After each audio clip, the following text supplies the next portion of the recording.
జయలలిత గారు మరణించారని చెప్పగానే నిజంగా షాకింగ్గా ఉన్నింది. ఎందుకంటే 2 నెలల నుంచి పెద్ద పెద్ద డాక్టర్స్ అందరూ కూడా వచ్చి మరి ట్రీట్మెంట్ ఇస్తుంటే ఖచ్చితంగా ఆవిడ నయమై బయటికి వస్తుందని ఎంతో ఆశతో నేను కానీ ఆవిడని అభిమానించే ప్రతి హృదయం కూడా ఎదురు చూసింది.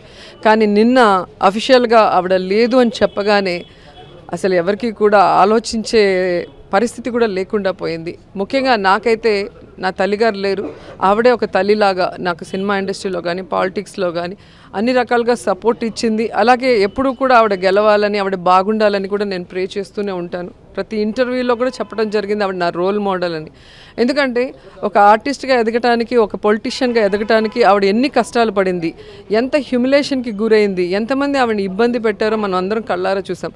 అవన్నీ దాటుకొని ఒక ఏమంటారు ఒక దృఢమైన ఒక మహిళగా ఆవిడ ఎదగటం చూస్తే సో ఇలా ఉండాలి. మహిళలంటే ఏడవటమో భయపడి పారిపోవటం చేయకూడదు.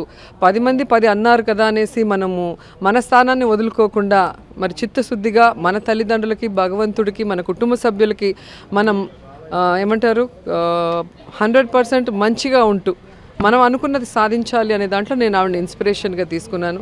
అందుకే ఈరోజు పాలిటిక్స్లో నా మీద ఎన్ని జరిగినా కూడా అసెంబ్లీ లోపల బయట అవన్నీ కూడా తట్టుకోగలిగాను అంటే నాకు కష్టం వచ్చిన ప్రతిసారి నేను ఆవిడని తలుచుకోవటమే. సో అలాంటి ఒక రోల్ మోడల్ ఈరోజు లేదు అంటే నిజంగా చాలా కోల్పోయాను అనిపిస్తుంది. నేనే కాదు, తమిళనాడే కాదు, భారతదేశ పాలిటిక్స్లోనే ఒక పవర్ఫుల్ ఉమెన్, ఐరన్ లేడీ ఇక లేదు అంటుంటే చాలామంది కూడా ఏడ్చేస్తున్న పరిస్థితి. అండ్ తమిళనాడులో అయితే మరీ ప్రేమ చాలా పిచ్చిగా ఉంటుంది. వాళ్ళ పరిస్థితి అయితే అర్థం కాని పరిస్థితి.